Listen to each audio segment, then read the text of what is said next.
Salut à tous! Salut à tous! Regardez cette vue dans cette vidéo. On va visiter la mine d'argent de Potosí. Enfin, il n'y a plus vraiment d'argent, on vous explique tout dans la vidéo. Dites-nous ce que vous en pensez, si ça fait un peu voyeur, pas voyeur, si... Au contraire, faut montrer encore les conditions dans lesquelles ils travaillent, voilà. à voir. Donc dites-nous ça dans les commentaires.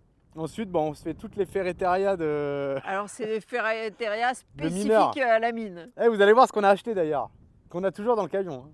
Il faudrait peut-être qu'on s'en occupe ici, tiens. On vous laisse regarder la vidéo. Bonne vidéo, à bientôt. À bientôt. Ciao. Ciao. Bienvenue sur la chaîne XCG Family, où vous pourrez suivre notre aventure.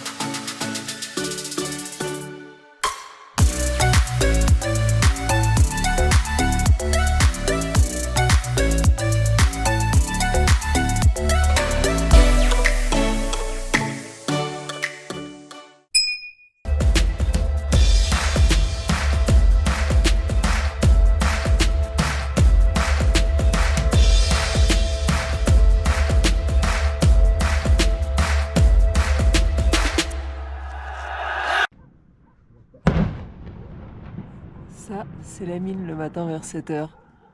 Les explosions.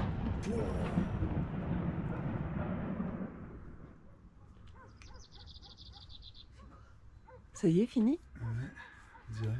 Ça va peut-être revenir. J'ai pas eu le temps d'en avoir Ouais, beaucoup parce on a eu que beaucoup, hein. on dormait. On va retourner se coucher hein, parce que... Et qu'il est là, 4h30.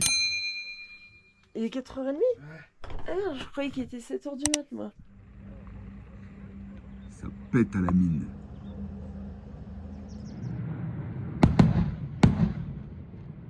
Ça pète. Bon allez, on a dormi là, vous avez entendu ce matin les explosions. Bon, ça fait vraiment ville chantier quand même au réveil. Hein. Dire que ça doit rapporter des millions et des millions toutes ces mines et l'argent l'argent s'en va, je sais pas où. Mais en tout cas, il profite pas trop à la ville, j'ai l'impression. Hein.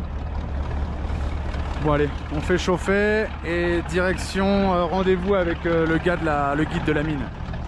Alors là, c'est peut-être le bus qui emmène les mineurs, je sais pas. Y'a personne à droite? Si, il y a une voiture. Ça passe? Bah vas-y, hein, maintenant que tu as lancé. Hein. En fait, on s'est trompé de mine hier. Bah, je sais pas s'il y a une mine là-haut, je pense que oui. Oui, bah oui, ils ont expliqué. Non, mais en fait, je pense que c'est la même mine, mais c'est juste une autre entrée. différent, ouais. Fais gaffe parce que tu Lui, vas il est emmerdé avec prendre, ses essuie-glaces. Faut pas oublier de les redescendre. Bon, on doit juste redescendre de quoi, 500 mètres pour une autre entrée de la mine.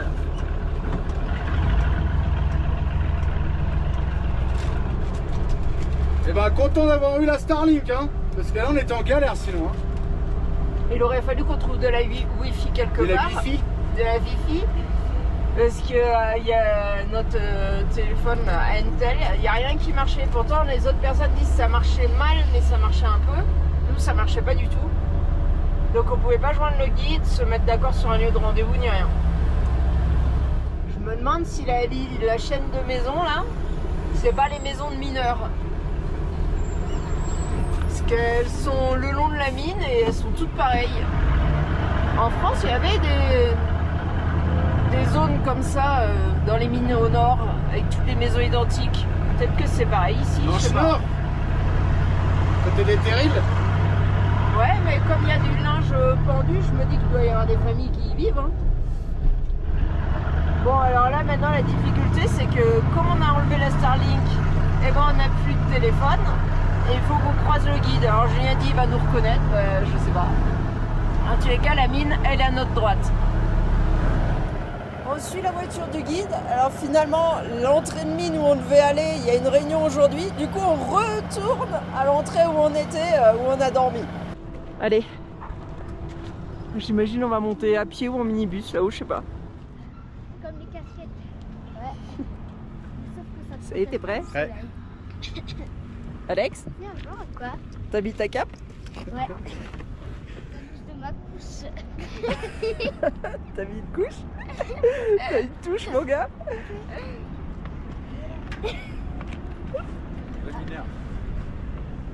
Ah, attention là, blanc. Je suis pas sûr qu'il va garder le casque jusqu'à la fin sur la tête. Il tient vraiment pas. Ok. Ah voilà. Ah, c'est mieux. Alex, ça y est, t'es prêt? Ouais. Ah, casque. Bon, allez au boulot les mecs hein. Alors, ils exploitent pas vraiment le haut de la montagne parce que le minerai est oxydé par la pluie. Il y a environ 200 entrées de mine. Chaque fois qu'on voit une zone un peu grise, c'est une entrée de mine. Il y a 30 000 personnes qui travaillent là-dedans et environ 200 entrées de mine. Ils travaillent 24 heures sur 24, tous les jours sauf le dimanche. Comme on n'était pas à l'agence au départ, on a acheté directement donc, de la boisson faite de coca. Et ça c'est pour donner aux mineurs qu'on va croiser. Celui qui nous plaît, on lui donne une boisson quoi. C'est un cadeau quoi. Allez, on passe par le côté.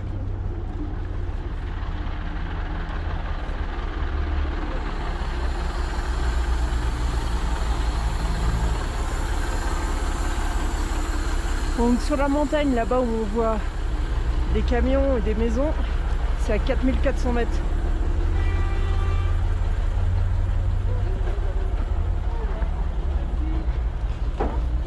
Il charge la brouette à la main. À la main les camions et les charges. Moi je sais déjà c'est une mine de quoi. Alors? Or, argent, antimoine et singe. Singe. Singe? C'est comme ça. Sélénium? Non, je sais pas. Un bon mineur gagne jusqu'à 650 $ par mois. Par contre l'associé touche 15 000 $. Et après il y a des gens qui sont plus hauts. Alors c'est pas le mec qui fait l'appel, hein. C'est le mec qui vit dans la belle maison là-haut qui peut toucher jusqu'à 25 000 $. Alors en fait dans les mines, chaque personne a un poste, a un lieu bien précis. Et là, entre deux bouts de bois, là, c'est la case d'une personne. Parce que les gens gagnent à leur production en fonction de la quantité et de la qualité du minerai qui sortent. Ça fait un peu voyeur la visite quand même, hein. Ça fait voyeur? Ouais, je trouve. Malsain quoi. Malsain, mais bon. D'un autre côté, c'est bien de voir encore les conditions de travail comme ça pour se rendre compte que finalement, c'est pas partout comme en France. Et c'est l'argent? Ça c'est regardez les gars, ça c'est du zinc avec un petit peu d'argent. Mais l'argent on ne peut pas voir, on n'a pas beaucoup. Le zinc et Au l'argent? milieu de l'argent, mais les couleurs noires, ça c'est du zinc. Et les couleurs comme l'or, regardez, c'est l'or du fou, la pyrite. Voilà les conditions de travail. Alors les roches desquelles ils extraient les minéraux sont différentes. Il y a une espèce de schiste, une roche plus sableuse, une sorte de plus de granit et une autre pierre qui ne connaît pas le nom. Mais en fait, il nous expliquait qu'il y avait des tunnels qui sont tellement vieux et que la roche est tellement instable qu'ils les ont abandonnés parce qu'il y avait trop d'accidents. Je me rappelais plus qu'ils étaient petits les Boliviens. Donc alors même si les Boliviens sont petits, moi je passe tout juste sous les poutres. Je suis à 1m65, 64, allez. Donc faut pas être trop grand sinon on se prend les poutres. Attention s'il vous plaît.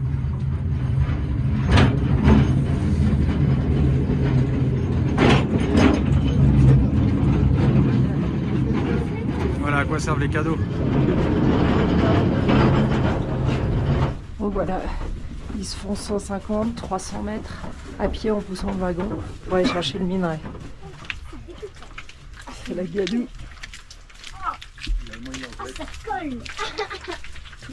Les dire, ils travaillent comme ça 24 heures sur 24, 7 jours sur 7. Ceux qui extraient le moins bon minerai ou la moins bonne quantité. Et ils travaillent plus d'heures que les autres pour rattraper, pour essayer d'avoir un salaire correct.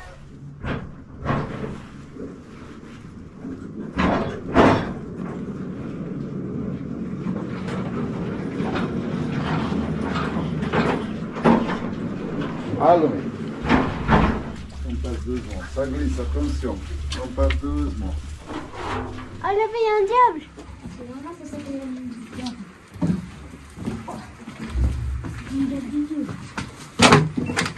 On travaille toujours du lundi au samedi. Dimanche, quelquefois aussi. Si on a la fête de Noël, Nouvel An, Carnaval, la fête de Toussaint, Corpus Christi, on a beaucoup de fêtes. Et les mineurs vont gagner un peu plus pour payer comme en vacances par exemple, il doit travailler aussi le dimanche. Mais ça dépend de chaque groupe, non, c'est pas obligatoire. Tout le mois de décembre, ils travaillent de lundi à mardi défilé. Commence à 8h le matin par exemple, à 18h, ils sortent, ils ont fini. Mais ils prennent un repos de 3 heures, comme à 20h, 21h, ils rentrent. Après qu'ils ont mangé pour le dîner, ils vont travailler jusqu'à 4h le matin comme ça. À 4h, ils sortent, ils dorment de 4 à 7 ou 8 heures dans les vestiaires qu'il y en a dehors. Et à 8h arrive la femme avec le petit déjeuner, le déjeuner, et on continue la journée jusqu'à 17h par exemple. Le mercredi, on travaille normal, 8 et 10 heures. Jeudi, vendredi, pareil, tout droit, 24, 20 heures comme ça. Après, les samedis, pareil, 8 heures comme ça. Ça, on appelle le double travail, pour gagner comme le double et pour payer les vacances, par exemple. Non? Et on commence, je vous l'ai dit tout à l'heure, avec 15-16 ans de travail de la mine. Maintenant, il y a longtemps, on a commencé plus jeune, parce qu'il y a 20 ans en arrière, ton grand-père dit, Alex, tu as 2 options. Tu peux être mineur, je suis ton grand-père. Hein? Ou tu peux être mineur. Pourquoi tu dis mineur ou mineur? C'est la même chose, ce n'est pas 2 options. Et j'ai dit, ah non, je vois dire que tu peux être un mineur courageux, très fort, comme ton grand-père, très volontiers. Ou tu peux être un mineur paresseux comme ton papa. Non, les blagues. Mais aujourd'hui, vraiment, on peut décider, on peut dire, papa, je veux être mineur. Avec comme vous. Ah, bienvenue, restez avec moi, je vous enseigne beaucoup. Papa, je veux sortir, je veux étudier. Ok, allez, étudier. Mais le corps, c'est pas la même, il est triste. Mais de toute façon, on peut choisir maintenant. Il y a longtemps, non. Pour ça, l'espérance de vie, il y a longtemps, c'était d'environ 40, 38 ans, par exemple. Donc, parce que les mineurs commencent très jeunes, et avec 30 ans, il avait la silicose, déjà la maladie du poumon. Maintenant, légalement, c'est comme le gouvernement, l'espérance de vie dans la mine, c'est de 62 ans. 62 ans. Mais pour nous, pour les mineurs, pour le médecin, c'est 45. Parce qu'on ne peut pas avoir beaucoup de mineurs âgés. On a vu, depuis le marché minier, tout ça, les jeunes, les mineurs sont jeunes, non? C'est en 1545 que la mine a commencé à être exploitée vraiment intensivement avec les Espagnols. Mais à l'époque coloniale, les indigènes, les esclaves africains travaillent dans la montagne. Et pour les Africains, par exemple, c'est une histoire terrible parce qu'ils ne pouvaient pas s'habituer à 4000 mètres d'auteur et à cause de l'échauffement climatique. Maintenant, Potosi, c'est plus chaud. À l'époque coloniale, est arrivé à 13-14 degrés, en hiver, moins 15, moins 20. Alors c'était vraiment fort. 24 heures de travail, 30 heures de travail de filet, l'altitude. Les Africains sont morts dans les 8 mois, 1 an. Déjà de l'Afrique jusqu'à Potosi sont arrivés avec la maladie. Finalement, ici dedans, dans la mine, avec des chiens dans les mains, les pieds, les Africains ne voulaient pas manger. Pourquoi vivre, non? Et les Espagnols, dans un moment, ils forcent aux Africains à manger, etc. Et c'est pour ça que l'époque coloniale, c'était dur, les historiens disent, pour imaginer qu'environ 8 millions de personnes sont mortes à l'époque coloniale à cause de l'activité minière, dans les mines, dans les raffineries, etc. À cause de l'Inquisition aussi, l'évangélisation. Le centre colonial, c'était la ville espagnole, c'était connu comme le paradis. Et la ville indigène, que c'est tous les quartiers miniers qu'on voit autour de la montagne, c'était comme l'enfer, disent les historiens. Mais après, les Africains sont partis parce qu'ils ne pouvaient pas s'habituer. Ils étaient déplacés au nord de La Paz, dans une région que maintenant on appelle Los Yungas. Ah oui, 5000 mètres d'altitude à La Paz. Et là-bas, il y a une communauté afro-bolivienne. Il n'y a pas aussi, pas plus. Et après, quand les indigènes travaillaient encore dans la mine, ils n'avaient pas l'argent suffisante. Il était fouetté. Il y avait beaucoup de punitions contre les indigènes. Mais les indigènes, quand ils n'avaient pas l'argent suffisant, ils ne voulaient pas sortir de la mine. Alors il dit, qu'est-ce qu'on va faire? On a besoin de l'aide de quelqu'un, mais qui va nous aider ici dedans? Ah, mais le prêtre a dit que si on ne travaille pas beaucoup, on est paresseux. Et la paresse est un péché capital. Et le diable va monter de l'enfer et va prendre l'âme de tous les paresseux.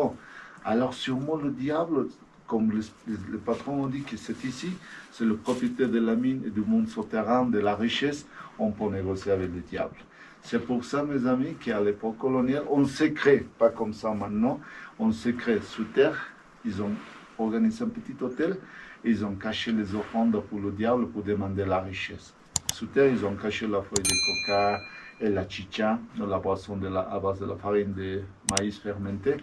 Ils ont laissé là-bas comme une offrande pour le diable, ils ont demandé la richesse, et voilà, ils ont trouvé, après on va voir, les filons aujourd'hui à 10 cm, 15 cm de largeur. À l'époque coloniale, les filons avaient 1 mètre et demi de largeur. Et à l'époque coloniale, il y avait jusqu'à 850 kg d'argent par tonne. C'est impressionnant, 85-80% argent. Dans un chariot, il sort 1 tonne de minerai. Et dans un chariot à l'époque coloniale, 85% c'était argent. Pour ça, à l'époque coloniale, les pièces de monnaie qu'on a fait ici pour tout le monde, pour l'Espagne, etc., ça avait 95% d'argent et juste 5% cuivre. Mais aujourd'hui, dans le filon, on trouve des filons comme ça, alliage, pas plus argent pur comme à l'époque coloniale, et on a 100 grammes d'argent par tonne, 300-105 grammes de zinc par tonne. C'est pas la même chose, beaucoup de différences. Et pour ça, quelqu'un m'a dit, mais vous pouvez mécaniser le travail pour éviter de pousser le chariot, pour éviter de descendre avec des échelles, des cordons comme ça, on peut mettre un ascenseur. Non, c'est trop en version. Si on va mécaniser la mine, on ne gagne pas rien. Comme ça, manuel, on gagne encore de l'argent. Mais à l'époque coloniale, quand les filons c'était comme ça, les indigènes ont dit, oh, grâce au diable, ça marche, on a trouvé beaucoup d'argent. Et les mineurs commencent à appeler le diable, pas plus diable, sinon ils l'appellent ami, allié. Et après la colonisation, le diable c'est déjà un ami, un allié. Et comme on est libre, on n'a pas plus l'inquisition, ou la religion, etc., les mineurs commencent à faire dans les mines un statut comme ça. Comme ça, un peu plus rond, mais tout pareil comme ça. Ou on peut voir les cornes qui symbolisent le diable, bien sûr. Sur le côté gauche, là-bas, on peut voir la boule de coca. Est-ce que vous avez vu les mineurs qui poussent le chariot? Il avait déjà la boule de coca ici. Un sachet de feuilles de coca comme ça, c'est pour une personne, pour une journée. Il mange beaucoup de coca parce que dedans, on ne mange pas. Si on mange ici, on a besoin de toilettes. Regardez qu'ici, on n'a pas de toilettes. On peut avaler la poussière parce qu'ici, c'est tranquille. Mais quand nous allons plus profond, dans les moments qu'ils font la perforation, l'explosion de la dynamite, c'est trop poussiéreux et on peut avaler tout ça. Si on mange le sexe du diable, symbolise bien sûr fertilité, machisme. Juste avant la pandémie, c'était interdit que les femmes travaillent dans les mines, que des hommes travaillent dans la mine. Mais maintenant, dans cette mine, par exemple, on a 2 filles qui travaillent dans la mine, non? Pour aider la famille. Quelquefois, le papa, le mari a décédé pendant la pandémie et les enfants sont encore très jeunes pour ne pas travailler pour la famille. Alors, c'est les filles qui aident à son frère, son papa, comme ça. C'est pour ça qu'il change la mentalité aussi. Mais il y a 20 ans en arrière, impossible de voir des femmes ici dedans, parce que, deux raisons. Je suis un mineur, je travaille dans le corps de la Pachamama. Et si ma femme arrive dedans, la Pachamama est jalouse. Le minerai va disparaître, la qualité va baisser, la dynamique n'explose pas. C'était dangereux. Pour ça, les femmes ne travaillent pas. L'image de la famille. Les hommes travaillent, les femmes au foyer. Si ta femme travaille et il est en train de boire une bière avec nous, il dit oh, je suis en retard, je dois partir. Et tout le monde dit ah oui, allez, ton mari attend pour vous. On ne dit pas ta femme, on dit ton mari attend. C'était impossible de laisser travailler la femme. L'image des hommes, ça tombe. Vous ne montrez pas plus la virilité. Les mineurs ont entre 4 à 7 enfants maintenant. Encore des grandes familles. Et si vous avez 2 enfants, vous n'êtes pas mature. Tout le monde se moque de vous. Il y a une couleur marron sur les côtés, regardez, jaune, marron. Ça, c'est du soufre. Si on sent un odeur ici, c'est justement du soufre. Et quand l'eau arrive, l'eau oxyde le minerai, c'est pour ça les couleurs comme ça. Et les couleurs blanches qu'on voit sur les côtés, c'est la silice. Malheureusement, la silice, c'est le pire problème dans la mine parce que ça produit la silicose, la maladie du poumon. Quand on fait la perforation, l'explosion de la dynamite, tout l'endroit c'est très poussiéreux. Et peu à peu, dans 15 ans, 20 ans, on commence à avaler peu à peu la poussière et ça produit la silicose. La silice, le couleur blanc et le soufre. L'eau qu'on voit ici, c'est l'eau acide. C'est pour ça la même couleur du soufre, non? C'est juste l'eau acide. C'est l'eau de la pluie qui se filtre dedans, oui. En arrière. Il y a un caillou, quelque chose, non? Non, ça tourne. Si on le repousse comme ça un peu. Oui. On recule. Tiens, Marie. On va de côté. Non, mais de ce côté.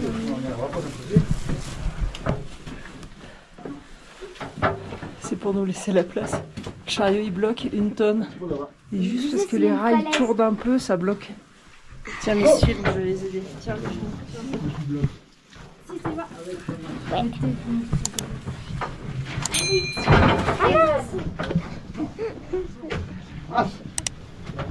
C'est beau aussi, là.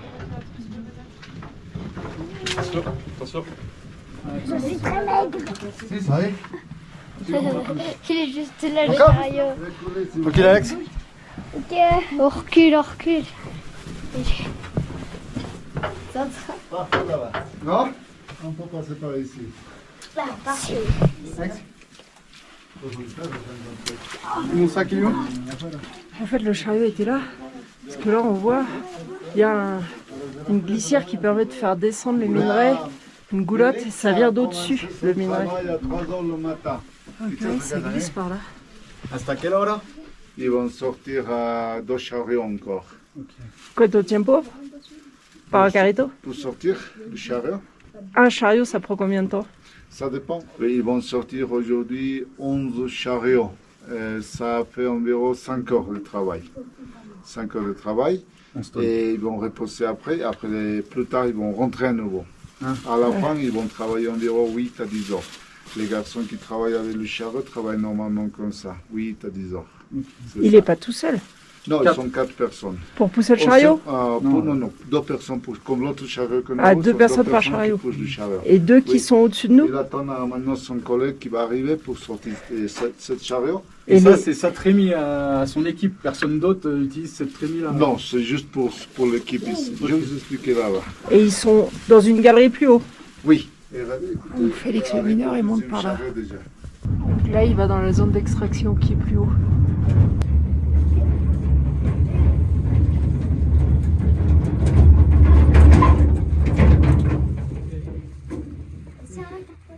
Et là, il y a un nouveau chariot, ils le mettent sous la glissière et ils vont envoyer le minerai.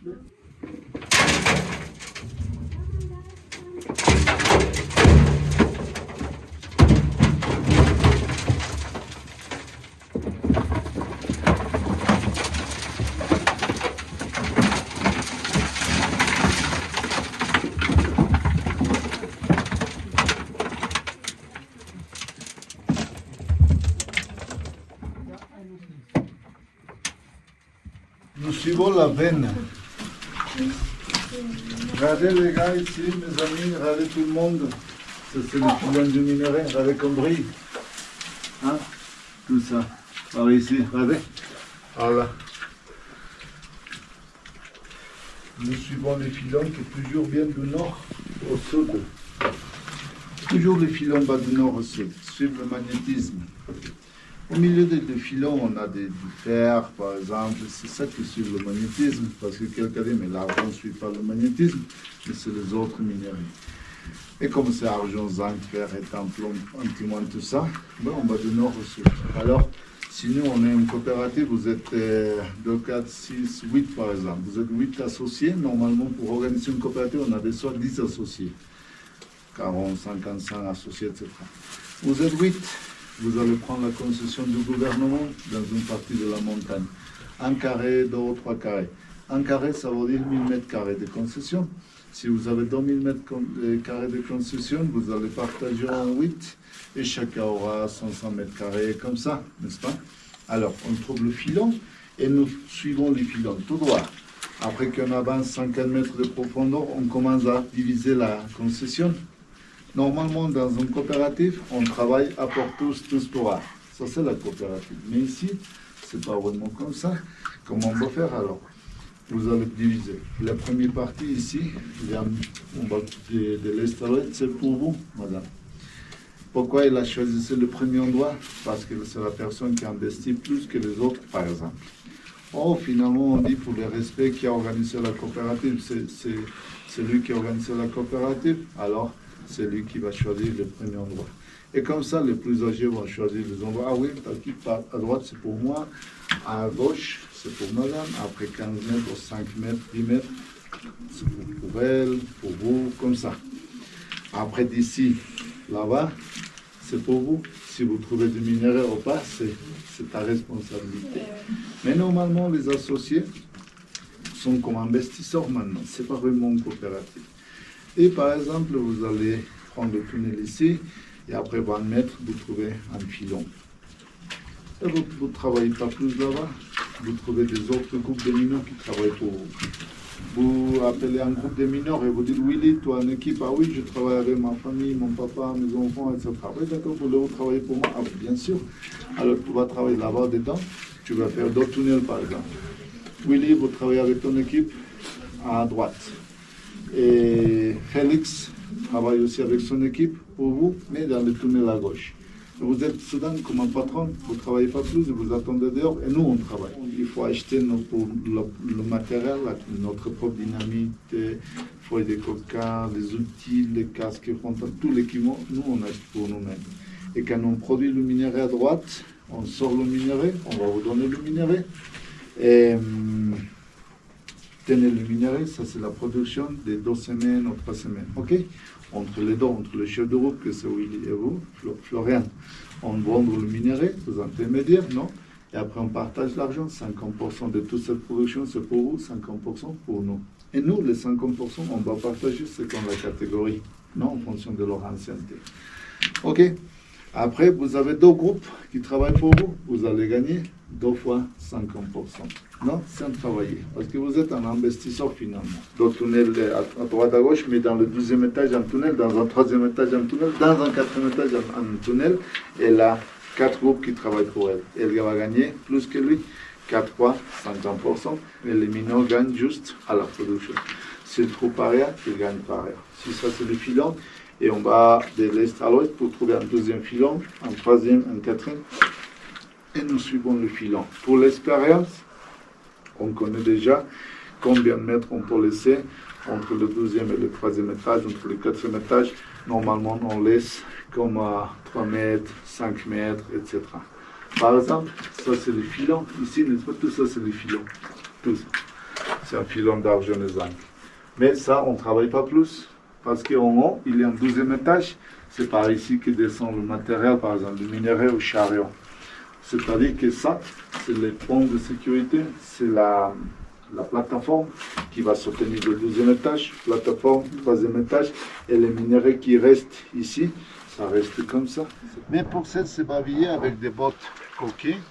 Il va fermer la veste, il va mettre le masque, il va attacher une capuche et 37 kg de machine. Et avec ça, il doit faire la perforation. Mais après, il va travailler, le perforateur travaille juste 4h30, 5 heures par jour, pas plus. Mais ici, c'est un peu plus chaud. Où il travaille, c'est pas ici, c'est à 50 mètres, 100 mètres, 200 mètres en bas, en haut, dans les étages. Et là-bas, on arrive à 35, 38 degrés, par exemple. C'est trop chaud, vous commencez, il ne faut pas respirer bien sur les masques. Il y avait les 37 kg de machine, vous commencez à transpirer, à mouiller les vêtements. Et dans 4h30, ils sont morts, ils sont complètement fatigués. Après, on peut imaginer qu'environ 50 mètres autour, on ne voit pas rien. C'est impossible de voir à mon collègue ici, c'est impossible de voir la main ici, c'est trop poussiéreux. Et pour ça, il va allumer la dynamite, 12 dynamites normalement, apparaît. Et avec la mèche de 1 mètre de longueur, il y a 3 minutes et demie, 30 secondes, 40 pour allumer les 12 mèches, et 3 minutes pour descendre les échelles, ou si on est en bas pour ramper, échelle, tunnel, cordon, sans voir rien. Pour ça, les perforateurs sont très machistes parce qu'ils ont déjà arrivé en catégorie top. Et s'il faut faire tout ça sans voir rien, juste à milieu de la poussière, c'est pour ça qu'ils voient l'alcool pur de 96 degrés par exemple, pour montrer son machisme qui sont les plus forts, etc. Le guide nous expliquait qu'en fonction de l'âge, alors l'âge légal à l'heure actuelle c'est 18 ans, mais qu'en réalité à 15 ans il y en a qui venaient travailler, que globalement de 15 à 18 ans ils travaillaient plus avec des brouettes, qu'après de 18 à 24 je crois c'était encore un peu au-dessus. Après ils poussaient les chariots jusqu'à je sais pas une trentaine d'années, et les plus vieux après c'était ceux qui faisaient les perforations avec une machine qui faisait plus de 30 kg. Donc ils travaillent moins longtemps, mais ils travaillent dans la poussière avec un masque, avec des températures qui peuvent monter jusqu'à 35 degrés dans les galeries. Et que ceux-là, c'est des bonhommes, quoi. Donc comme c'est des bonhommes, pour le prouver, ils boivent de l'alcool à 95 degrés. Mais globalement, plus longtemps on travaillait dans la mine, plus on prenait en grade et plus on gagnait de l'argent. Mais aussi plus les conditions de travail sont dures, quoi. Les mineurs qu'on a vu avec les masques, ils ne travaillent pas ici. Ils descendent par là, ils montent là-bas en haut, par là aussi. Et tous les minerais qu'ils produisent dans tous les étages en haut descendent par ici, le chariot. Non? Et par ici, c'est le chemin pour descendre.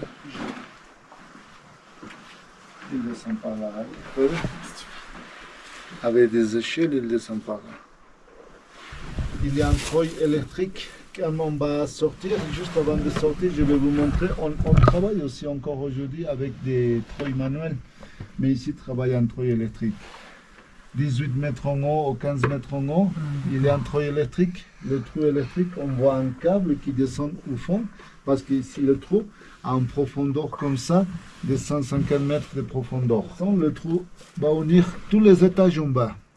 Ils vont envoyer le câble avec un crochet et tout en bas, 2 garçons, 3 garçons s'occupent avec la pelle de remplir le sac en caoutchouc. Ils vont accrocher et ils montent 15 mètres, 18 mètres en haut. 18 mètres en haut, il y a un toboggan qui descend comme ça. Il monte le minerai, il jette le minerai jusqu'à le toboggan qu'on a vu juste derrière, là-bas, non? Il monte par là, il jette là-bas, après charrue, après dehors. Ça, c'est le trou. 150 Ça mètres plus descend bas. 150 mètres de profondeur. Regardez, ça monte. Et là-bas, on peut voir le sac en caoutchouc. Et ils chargent le minerai là-dedans. Oui. Par exemple, s'ils commencent à 7 h le matin, à 11 h 30, ils font l'explosion de la dynamite. De 11 h 30 à 17 à 15 h, ils vont fermer l'endroit pour la ventilation. Après, les débutants ramassent, les autres catégories montent, remplissent le toboggan et notre catégorie sort le minerai. C'est 24 heures de travail pratiquement. C'est trop beau là, les cristaux. Je sais pas c'est quoi. Ouais. C'est bien bleu, hein. Des petits pompons, c'est trop joli. C'est joli, mais c'est... Tout souffle en bleu, c'est quoi? Ah, faut qu'on lui demande. C'est bizarre. Je viens de tester. fait des C'est pas doux stalactites. comme on pense, Non, ça faut c'est que tu- crème. Pourquoi? Mais tout ça, c'est blanc là. Mais moi c'est trop petit. Allez, vas-y. Oh, ça va pousser.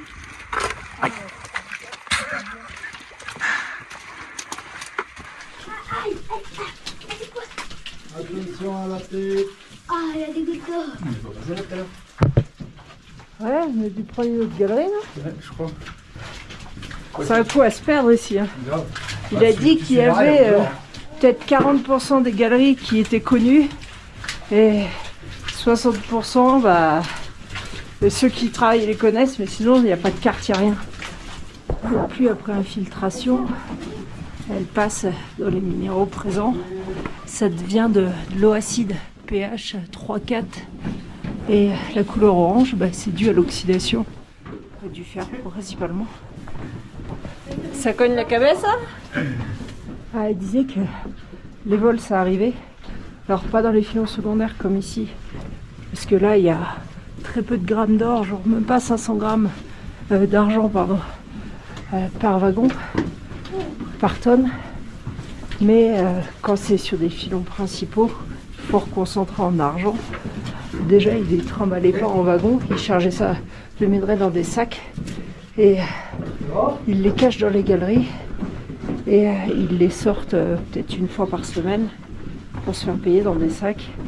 Et du coup, bah, ça, si c'était laissé, ça pouvait être volé, ça pouvait arriver. Le chariot, il gagne environ 420 $ par mois et un mineur Pefuato, il gagne entre 500 à 650 $ par mois. Quand le prix tombe, ils vont gagner moins, si le prix monte un peu plus, c'est ce que je vous l'ai dit, qu'après la pandémie, le prix international à Londres a remonté beaucoup et pour ça les mineurs gagnent plus. Mais toujours, on a un objectif en fonction de la qualité, etc. On va dire, pour gagner comme ça, il faut produire comme ça. Si on n'a pas l'objectif, on va continuer jusqu'à avoir l'objectif. Pour ça que je vous l'ai dit, que les gars de perforateurs travaillent 4h30, 5h, mais quelquefois il faut travailler 6h, 7h jusqu'à trouver l'objectif. Les garçons qui poussent le chariot, ils normalement travaillent 8 à 10 heures. Les débutants 5, 6 heures, parce qu'ils sont débutants, ne sont pas habitués à travailler longtemps dans la mine, non? Or, les garçons qui montent le minerai avec le treuil, pareil, 8 à 10 heures, en fonction de la vitesse du treuil, ils vont. Et finir avant, un peu plus tard, etc. On n'utilise pas des machines pour trouver le filon parce que aussi, c'est pas facile. On peut trouver le prochain filon avec 10 mètres ou après 1000 mètres. Ça, c'est le problème. C'est pour ça qu'on fait la fête du carnaval. Dans les tirs, on a vu la fête du carnaval. Dehors, la mine, les mineurs font au mois de mai, août, le sacrifice du lama pour nourrir à la Pachamama, pour trouver des filons, tout ça. Non? Pour ça, les mineurs sont encore très superstitieux. Alors, parmi les minerais extraits, le Japon récupère 80% de l'argent produit. Et après, il n'y a rien qui reste en Bolivie. Tous les minerais extraits, tout part à l'étranger. La Chine, l'Europe, les États-Unis. Mais en Bolivie, ils gardent rien. Et la sortie. Regardez les chariots. On va aller voir après en ville. Pas mal de mecs qui réparent les chariots, les boutiques du mineur et tout. Qu'est-ce que tu vas donner, Alex? Une boisson énergisante et de la coca? Et vas-y.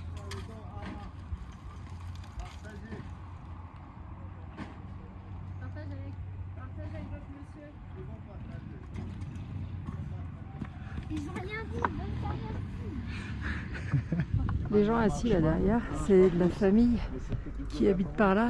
En fait, ils gardent cette mine-là. Et il y a 200 mines en tout dans la montagne. Et globalement, c'est 200 concessions différentes et exploitées par différents groupes.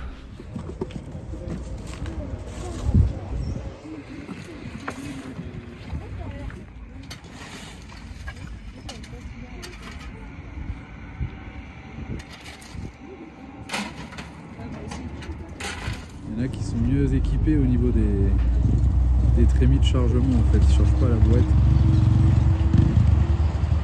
On a terminé la balade. Et voilà. On nous retrouve de nouveau avec les Crocs. Oh my god. Coupé. On discutait avec le guide un petit peu. Alors il dit ici pour nous c'est germinal, effectivement. Et qu'en fait tout ça, ce manque d'évolution, en fait c'est lié aux grandes puissances, principalement aux États-Unis, en fait qui à plusieurs reprises ont fait en sorte d'exploiter les richesses, et c'est toujours le cas d'ailleurs, de la Bolivie. Donc c'est pas que les États-Unis, il y a le Japon aussi beaucoup pour l'argent ici. Et il n'y a aucune richesse qui reste ici en fait. Tout part à l'étranger. Et c'est pour ça qu'ils vivent dans ces conditions-là. Et il expliquait que par exemple l'usine de traitement, de raffinage, ils utilisaient 50% de l'eau de la ville. Sauf qu'arrive un moment, à partir d'août, il n'y a plus assez d'eau pour tout le monde, donc ils ont des restrictions. Ils ont droit à 1 heure d'eau courante, les gens qui habitent là, par jour dans leur maison, pour pouvoir faire tourner la raffinerie. Donc vous allez dire, c'est pas juste, on n'a qu'à arrêter la raffinerie, mais s'ils arrêtent la raffinerie, il n'y a plus personne qui travaille dans la ville. Donc ils choisissent ça. Il y a des restrictions sur l'eau courante. Il y a certaines zones qui sont alimentées en eau, donc c'est de août à décembre à peu près, par des camions citernes qui leur ramènent l'eau. Et toute l'eau, elle part à la raffinerie. Et là, le gisement, il commence à être de moins en moins productif. Donc toute la ville est plus ou moins liée à l'activité minière. Si l'activité s'arrête, la ville meurt. Donc ils sont en train de chercher aux alentours d'autres gisements pour pouvoir continuer à vivre. Mais bon, on en revient toujours au même, ça en profite qu'au plus gros quoi. Et le mec qui est en train de se crever, là, en train de charger le camion à la main. Il y en a d'autres qui se pavanent à l'autre bout du monde, au bord d'une piscine, pendant que l'autre il crève la dalle quoi. C'est malheureux mais c'est comme ça, pour tout en fait. Nous aussi on est le pion de quelqu'un en vrai. Bon, en tout cas on conseille vraiment le guide de chez Marco Polo à Potosi, vous demandez Willy, il parle français et franchement super. Ça nous a coûté 65 €.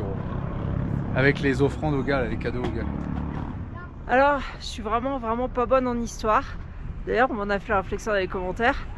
Mais là, il nous a parlé un petit peu de l'histoire qui a abouti à ça. Donc déjà, 1545, c'est les Espagnols qui profitent des Boliviens. J'ai un copain.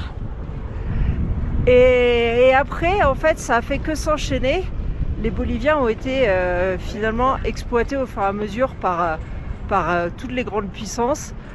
Donc après, pendant la guerre, ils étaient alliés des États-Unis, donc ils ont fourni l'étain aux États-Unis pour rien, pour ainsi dire, puisqu'ils étaient alliés. Sauf qu'en réalité, les États-Unis, ils ont stocké l'étain. Ils en ont utilisé une partie pour la guerre, l'autre moitié l'ont stocké, ils l'ont revendu après la guerre. Évidemment, c'est eux qui ont tiré les bénéfices de ça. Et puis, il y a eu les dictatures. Et puis, les dictatures étaient menées aussi par les États-Unis. Et il y a eu même les mineurs qui se sont fait abattre après la Seconde Guerre mondiale ou pendant la Seconde Guerre mondiale. Enfin, globalement, l'histoire de la Bolivie, c'est ça, je la connais pas bien, donc mettez dans les commentaires, parce que je suis sûre qu'il y en a qui la connaissent, mais au fur et à mesure des époques, ils ont toujours été exploités par d'autres pays, et voilà, c'est leur histoire, quoi, mais c'est un peu triste de se dire qu'ils ont autant de richesses, parce qu'ici, il y a de l'argent, plus au nord, ils ont de l'or, ils ont du lithium au Salar, ils ont de l'uranium aussi pas très loin d'ici. Plus grosse réserve au monde, il disait La d'uranium. plus grosse réserve au monde d'uranium. Et en fait, c'est pas les Boliviens qui en profitent. Hein. La population bolivienne, eux, ils vivent quand même dans des conditions assez dures. Oui, voilà, bah oui, ça se voit. Hein. Il y a un truc qui est fou aussi, parce qu'ils sont payés au rendement, mais ils sont payés à ce qui va sortir aussi du wagon. C'est-à-dire que le mec, il aura bossé toute sa journée là, dans la mine, et s'il n'y a pas de minerai, ben, le mec, il aura rien. Mais le boulot, il l'a quand même accompli, quoi. Enfin, je me dis, c'est fou, quoi. Le mec, il a bossé, même s'il n'y a rien dans le chariot, enfin, il n'y a rien. Il y a quand même des tonnes à chaque fois qui sont sorties, mais s'il n'y a pas de minerai précieux, le mec, il n'a pas de salaire, quoi. Alors que le boulot, il l'a fait, quoi. C'est un truc de malade. Dans les 200 mines qu'il y a ici, paraît-il, l'année dernière, il y aurait eu environ 43 morts. C'est pas forcément des éboulements, c'est plutôt lié au gaz. Alors pas aux gaz qui sont coincés dans les galeries, mais au gaz lié aux explosifs qu'ils utilisent. Du monoxyde de carbone qu'ils peuvent pas détecter. Et si la concentration est très élevée, en moins d'une minute, ils peuvent mourir, quoi. Alors je lui disais, oui, mais pourquoi vous n'utilisez pas des petits oiseaux? Là, on utilisait ça dans les mines avant. Et je sais pas, il a dit, ça c'est dans les mines de charbon, ici on n'utilise pas d'oiseaux. Donc ouais, c'est des conditions de travail de fou. Regardez les rios. Ouais, c'est un truc de ouf. Hein. Bon, on a du mal à comprendre les Boliviens parce qu'ils parlent quechua, espagnol, ils parlent un peu toutes les langues, donc c'est un peu relou à comprendre, quoi. On va aller voir le marché des mineurs où on peut acheter les lampes, les casques. Oh, ça crachouille, hein. Les bottes, tout l'équipement. Si je me rappelle bien, c'est en bas. Sinon, on descend, hein, avec le camion. Oh, changement d'avis, en fait, c'est trop loin à pied. Alors, pour descendre ça, mais pour monter, on est à plus de 4000 d'altitude. Bon, on va descendre avec le camion, en fait. Ça sera mieux. Bon, je pense pas que ça soit une boutique de mineurs, mais ils vendent des choses de mineurs, donc j'ai envie d'aller voir. Parce que tout le monde a accès aux boutiques de mineurs, en fait. Mais là, c'est peut-être Mineurs Ferretaria. Les gars à l'arrache, ici, là. Et regardez le vieux Volvo. Et on va aller voir qu'est-ce qu'ils ont. Donc ça par exemple, là le sac qu'on voit, c'est le sac en cuir pour remonter le minerai d'en bas là. On a vu dans la visite de la mine.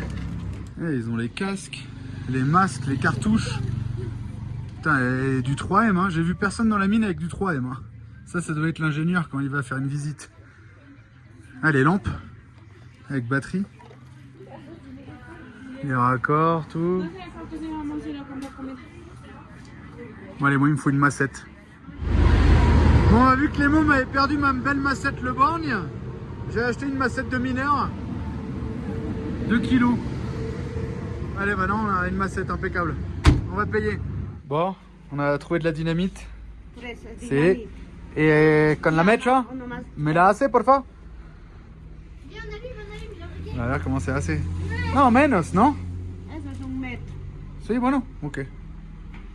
Elle va nous faire 1 mètre de mèche. Alors j'ai pas tout compris, mais il y aurait ce petit truc là au bout là. Ah, elle en a déjà tout près. Sinon en fait elle a une boîte là. En fait c'est marqué détonateur. Le détonateur, ok. Ah voilà, bah il est déjà fait celui-là. Et en fait ça on le met dedans. Ok. Donc on a 2 dynamites et des mèches. Ça va péter chez les XTG. Regardez les sacs qu'on a vus dans la mine. C'est du pneu en fait. Donc ça sert de pneu et ensuite ça sert de sac pour la mine qu'ils accrochent au treuil pour remonter le minerai. Ah, bon, on voit là les crampons du pneu. Il est renforcé celui-là comparé à celui-là. Donc là c'est toutes les boutiques pour les mineurs en fait. Parce que chaque mineur doit acheter son matériel. Donc voilà, c'est les boutiques pour eux quoi en fait. Hein. Les lunettes, les machins, les trucs, les brouettes, la dynamite comme on a acheté. Ah, je vais voir dans celle-là tiens. En tout cas ils ont des belles pelles. Les lampes frontales, les ceintures, voilà. Pas mal de choses. Hein. Bon, j'ai envie de dire que c'est un peu toujours les mêmes boutiques en fait. Hein. Ils vendent toujours un peu les mêmes, les casques, les masques, les lampes, la dynamite, la coca, les raccords, les brouettes. Toujours pareil un peu. Les pelles, les tuyaux. Ils ont des beaux raccords n'empêche. Hein. Ils ont des beaux trucs quand même. Les cadenas.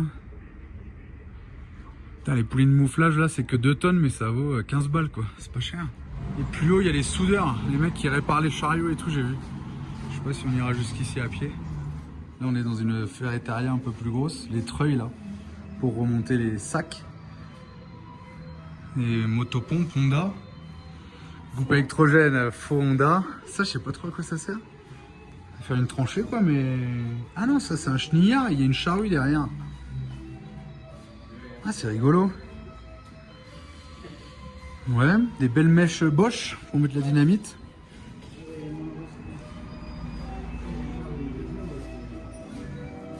Les petits moteurs, putain c'est rigolo les petits moteurs thermiques. Eh c'est un moteur refroidi par air.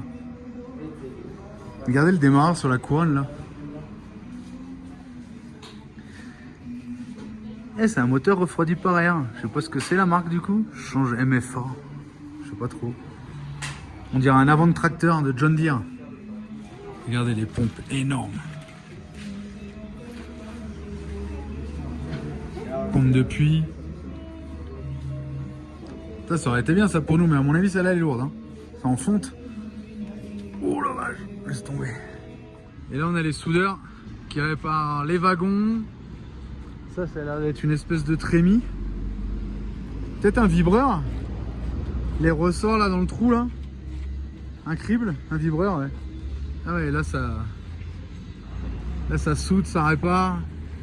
Voilà, ils sont en train de... C'est là où ils soudent, là où ils réparent les trucs de la mine, chalumeau, soudure. Oh la vache. Voilà. Ah, c'est les chariots. Ah ouais, on voit, il s'est fissuré là. Ah, ça tenait avec un clou. Change les roulements. C'est un truc de fou. Marie avec les chiens, là il y a une plieuse. Non, la ville, c'est vraiment la ville de la mine quoi, on peut pas dire. Chouette boulot hein. On vient d'aller dans une boutique là, c'était quoi le patron? Un cordobès quoi. Et en plus la boutique c'était la plus belle de toute la rue comme par hasard, c'était un cordobès. Bon le mec là derrière il est raide mort. Mais il est venu là parce que sa femme est d'ici. Et il a dit là, avec la mine qu'elle a, en fait, le négocio il marche super bien. Donc, mais bon, ça doit le changer de Cordoba quand même. Hein. Lui il est mort. Morte. Cappuccino. Tuning Bolivia Mitsubishi. Là il y a les marteaux piqueurs. Ah bah tiens, c'est quoi dans les boîtes en bois? Voilà. Ah, c'est des étés. C'est quoi? C'est des étés pour étayer. On va encore une fois engagé dans le centre-ville de Potosi. Alors cette fois, on reste sur les routes principales. Le problème, c'est que même là, c'est étroit. Et qu'on veut aller ici, mais il n'y a pas moyen de se garer. Si tu te gares là, je suis pas sûr que les gens passent. Voilà, le câble là, il va rester accroché. On est au centre de Potosi. Regardez le câble. Bah, vas-y, plus doucement alors. Ah mais là je passe pas devant de toute façon. Non. Vas-y. Il passe ou pas? Oui, il passe. Rien s'accroche. Attends. Le vélo, c'est bon. Oh, c'est bon. Mais là faut qu'ils bougent leur bagnole. Sinon on va arracher la cellule, c'est du sapin en plus. Non, regarde, c'est les petites branches pliées.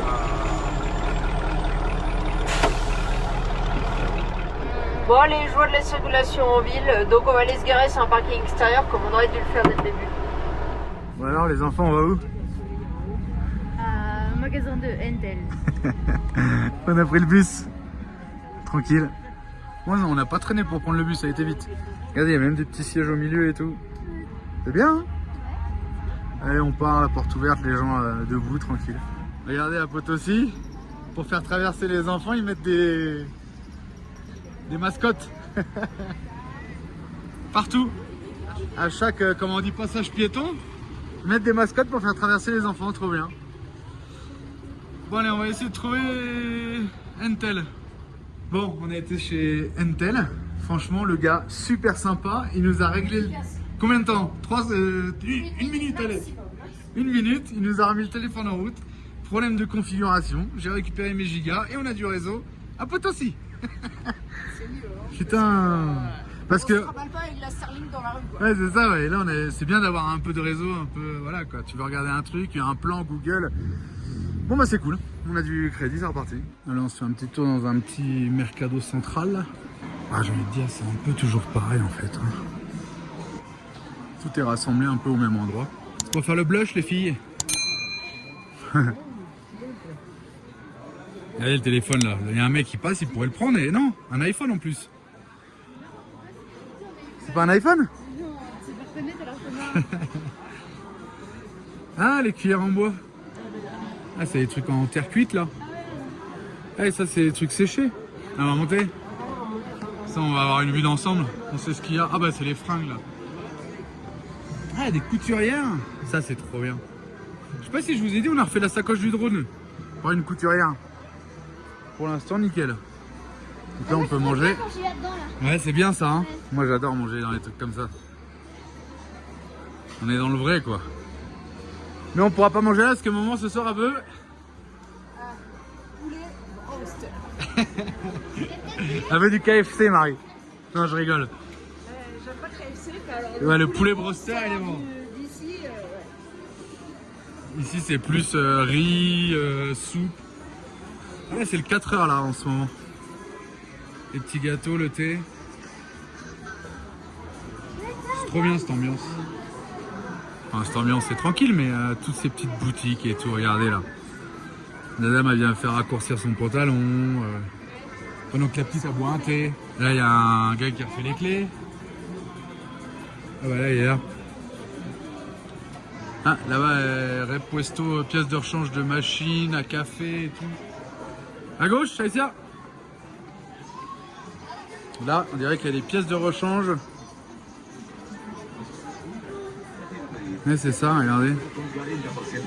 Toutes les pièces de rechange pour les robots. Ah, pour ton truc, regarde. Ouais, il est pas cassé, nous, mais tu trouves tous les couteaux, les joints, les charbons. C'est trop bien. Regardez tous les jus, ça donne trop envie. Regardez les couleurs. Mais ça, avec ça, t'es sûr d'aller faire cacamou. Il y a de la gélatine, il y a des belles fraises. Oh, regardez les couleurs. Bon bah du coup on s'est pris un jus fraise maracuya. Ça c'est du vrai ou du faux? Ah c'est du vrai. Et les deux pour 7, 80 centimes, allez. Bon, vous n'êtes pas obligé de regarder la propreté du matériel non plus, hein, mais voilà quoi. Je vous le montre quand même le matériel. Mais c'est dans ces trucs là que c'est le meilleur en général. On vous dira. Si demain on retrouve les toilettes, on saura que ça sera tout bon. C'était de l'eau en bouteille. J'avoue, ça c'est beau. Ouais, c'était de l'eau en bouteille, ouais. Bon, on a déjà flingué les jus et Manon elle a repris un truc, ça c'est trop bon. J'en ai partout, Alex. C'est bon. Les fruits sont bons. C'est de la gélatine, quoi. Bon, la galère en Bolivie, c'est qu'on peut pas acheter des fringues ni des chaussures parce que ils ont pas nos tailles en fait. Parce que les Boliviens sont petits. En taille de chaussures, c'est 40-41 pour les hommes. Donc c'est compliqué. Je vais devoir me taper toute la Bolivie avec mes chaussures pourraves. Non, je vais mettre des sandales comme ça là. Là c'est un peu galère ça par contre, j'aurais dû prévoir en Argentine ou au Chili. Allez, un petit tour à l'église. Là il y a un match.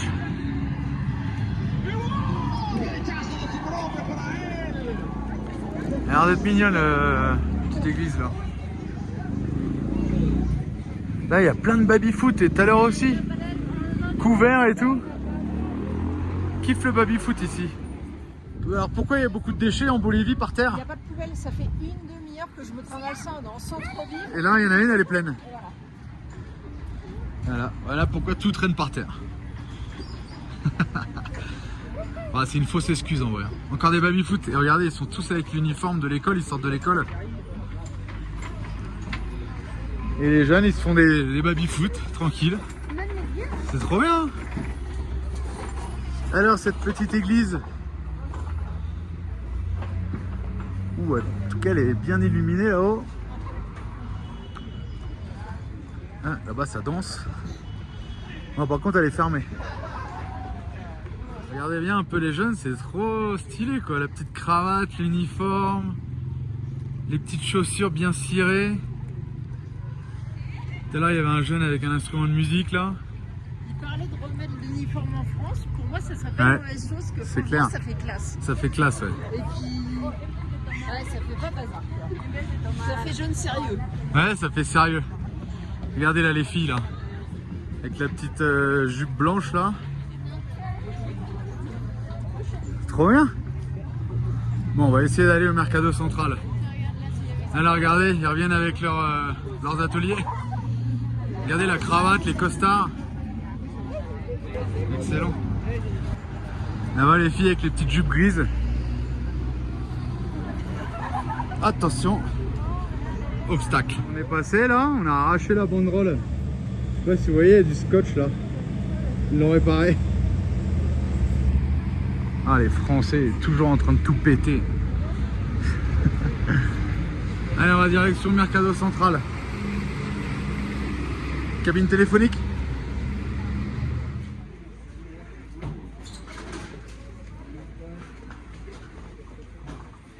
voilà, il y a un petit peu de viande là. Petit boucher. Un peu tout fermé là. À gauche. Et c'est du fromage devant. Ah ouais. Ah, fruits et légumes, petit passage là. Là aussi. Ça par contre c'est vraiment génial en Bolivie. Poulet. Ah, la viande là.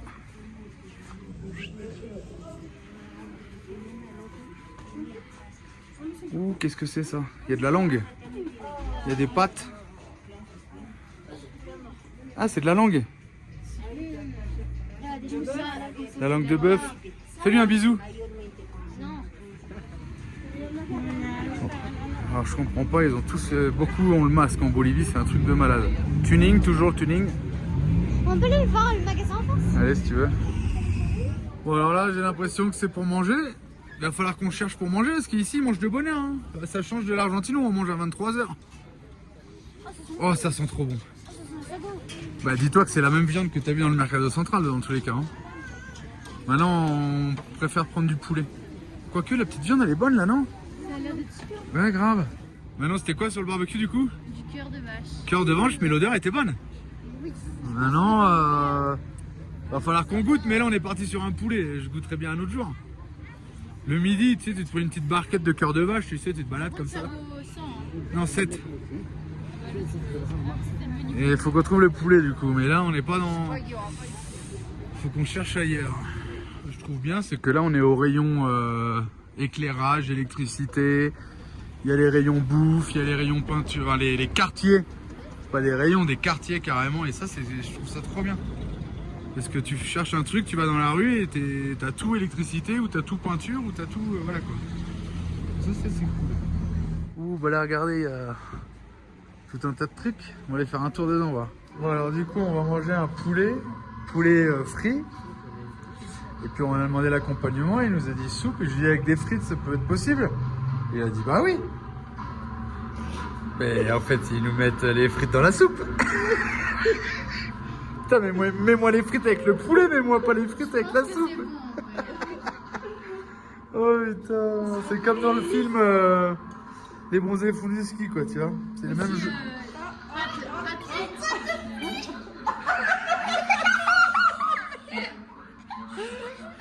C'est la surprise du chef et moi. Moi j'ai une saucisse. Moi je sais pas. Je crois, je sais pas. Et toi maintenant? Avec les petits doigts. Non, là. Un bout du doigt. Alex. Ah, c'est les ongles. Allez, bon appétit. C'est les ongles. Bon ben voilà, après la soupe aux frites et aux pâtes de poulet, on a eu le poulet broster.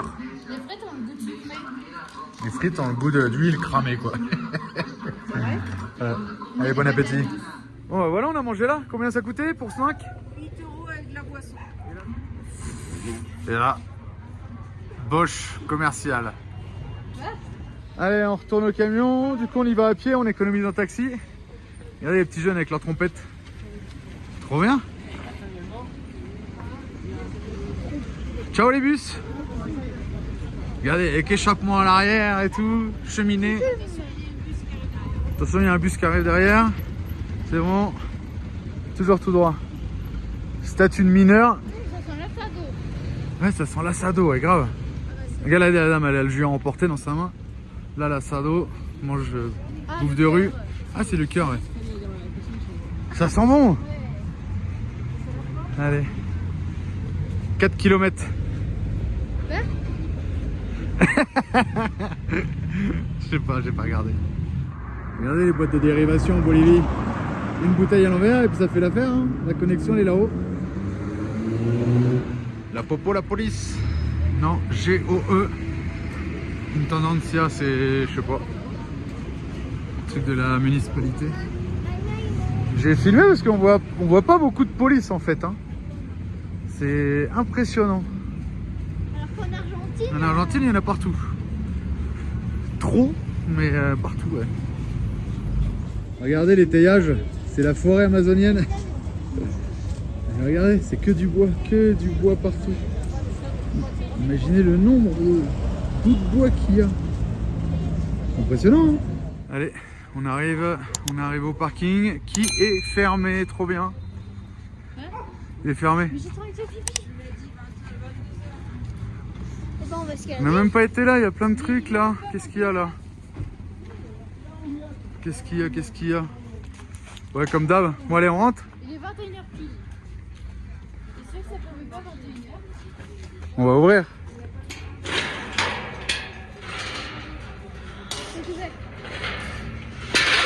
Fais comme à la maison. Passez les enfants. Merci, monsieur. Et on a vu qu'il y avait un camping-car des Français. Oh là là, c'est plein. Ouais, des Français qu'on avait vu au Uni. Enfin, qu'on a vu. Non, on a vu le camping-car, c'est tout. Bah là, le camping-car, il est encerclé, à mon avis. Ils sont pas là, les gens. Putain, et ouais, on disait, le parking, il est plein, mais comme il y a un match de basket dans le stade qui est là,